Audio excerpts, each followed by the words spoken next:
Juízes capítulo 6. Os israelitas fizeram o que era mal aos olhos do Senhor. Por isso, o Senhor os entregou nas mãos dos midianitas durante 7 anos. Os midianitas eram tão cruéis que os israelitas fizeram para si esconderijos nas montanhas, nas cavernas e nas fortalezas.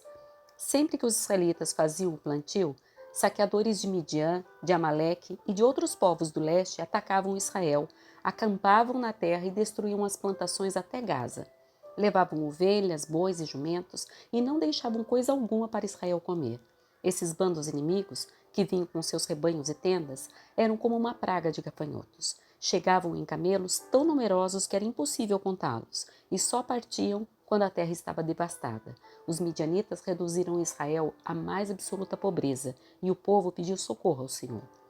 Quando os israelitas clamaram ao Senhor por causa de Midian, o Senhor lhes enviou um profeta que disse: Assim diz o Senhor Deus de Israel: Eu os tirei da escravidão no Egito, eu os livrei dos egípcios e de todos os que oprimiam. Expulsei seus inimigos e dei a vocês a terra deles. Disse a vocês: Eu sou o Senhor seu Deus. Não adorem os deuses dos amorreus, em cujas terras agora vivem. Mas vocês não me deram ouvidos. Então o anjo do Senhor veio e sentou-se debaixo do grande carvalho em Ofra, que pertencia a Joás, do clã de Abiezer. Gideão, filho de Joás, estava debulhando o trigo no fundo de uma prensa de uvas, a fim de não ser descoberto pelos midianitas. O anjo do Senhor apareceu a Gideão e disse: O Senhor está com você, guerreiro corajoso. Gideão respondeu: Meu senhor, se o Senhor está conosco, por que nos aconteceu tudo isso? E onde são os milagres de que nossos antepassados nos falaram? Acaso não disseram: O Senhor nos tirou do Egito? Agora, porém, o Senhor nos abandonou e nos entregou nas mãos dos midianitas. Então o Senhor se voltou para ele e disse: Vá com a força que você tem e liberte Israel dos midianitas. Sou eu quem o envia. Mas, Senhor, como posso libertar Israel? Perguntou Gideão. Meu clã é o mais fraco de toda a tribo de Manassés e eu sou o menos importante de minha família. Certamente estarei com você, disse o Senhor, e você destruirá os midianitas como se estivesse lutando contra um só homem. Gideão respondeu: Se de fato posso contar com tua ajuda, dá-me um sinal de que é mesmo o Senhor quem fala comigo. Por favor, não vás embora até que eu te traga a minha oferta. Ele respondeu: Ficarei aqui até você voltar. Gideão foi depressa para casa, cozinhou um cabrito e com cerca de 20 litros de farinha preparou pães sem fermento. Depois, colocou a carne num cesto e o caldo numa panela, os levou para fora e os ofereceu ao anjo que estava debaixo da grande árvore. O anjo de Deus lhe disse: Coloque a carne e os pães sem fermento sobre esta pedra e derrame neles o caldo. Gideão obedeceu. Então o anjo do Senhor tocou na carne e nos pães com a ponta da vara que estava em sua mão. E fogo subiu da pedra e consumiu tudo que Gideão havia trazido. E o anjo do Senhor desapareceu. Quando Gideão percebeu que era o anjo do Senhor, exclamou: Ó soberano Senhor, estou perdido. Viu o anjo do Senhor face a face. Fique em paz, respondeu o Senhor. Não tenha medo, você não morrerá. Então Gideão construiu um altar para o Senhor naquele local e o chamou de Javé Shalom. Até hoje, o altar está em Ofra, no território do clã de Abiezer. Naquela noite, o Senhor disse a Gideão: Tome o segundo touro do rebanho de seu pai, aquele de 7 anos. Derrube o altar que seu pai fez para Baal e corte o poste de Azerá que fica ao lado do altar. Depois, construa um altar para o Senhor seu Deus, no alto dessa colina, arrumando as pedras com cuidado.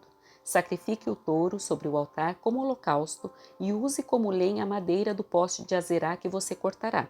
Gideão levou 10 de seus servos e fez o que o Senhor mandou. Porém, fez tudo de noite, com medo de sua família e do povo da cidade. Logo cedo, no dia seguinte, quando os habitantes da cidade começaram a despertar, alguém descobriu que o altar de Baal havia sido derrubado e que o poste de Azerá, ao lado dele, tinha sido cortado. Em seu lugar, havia um novo altar, sobre o qual estavam os restos do touro sacrificado. Os habitantes perguntaram uns aos outros: Quem fez isso? Depois de uma investigação cuidadosa, descobriram que tinha sido Gideão, filho de Joás. Traga seu filho para fora, os homens da cidade exigiram de Joás. Ele deve morrer, pois derrubou o altar de Baal e cortou o poste de Azerá. Joás, porém, gritou para a multidão que confrontava: Por que vocês defendem Baal? Acaso pretendem salvá-lo? Quem lutar pela causa dele será morto pela manhã.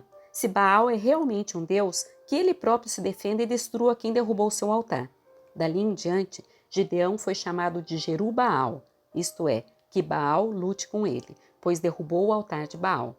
Pouco tempo depois, os exércitos de Midian, de Amaleque e de outros povos do leste se uniram. Eles atravessaram o Jordão e acamparam no vale de Jezreel. Então o Espírito do Senhor veio sobre Gideão, que tocou a trombeta de chifre de carneiro, convocando para a batalha, e os homens do clã de Abiezer o seguiram. Também enviou mensageiros às tribos de Manassés, Áser, Zebulon e Naphtali, convocando seus guerreiros, e todos atenderam ao chamado. Então Gideão disse a Deus: Se de fato vais me usar para salvar Israel, como prometeste, dá-me uma prova da seguinte forma: hoje à noite deixarei um pouco de lã na eira, onde se peneiram os grãos. Se pela manhã a lã estiver molhada de orvalho, mas o chão estiver seco, saberei que vais me ajudar a salvar Israel como prometeste. E foi exatamente o que aconteceu. Na manhã seguinte, bem cedo, Gideão se levantou, espremeu a lã e recolheu uma tigela cheia de água. Então Gideão disse a Deus: Peço que não fiques irado comigo, mas que me permitas fazer mais um pedido. Deixa-me usar esta lã para mais uma prova. Dessa vez, que a lã fique seca e o chão ao redor dela fique coberto de orvalho. Naquela noite, Deus fez o que Gideão havia pedido. Pela manhã, a lã estava seca, mas o chão estava coberto de orvalho.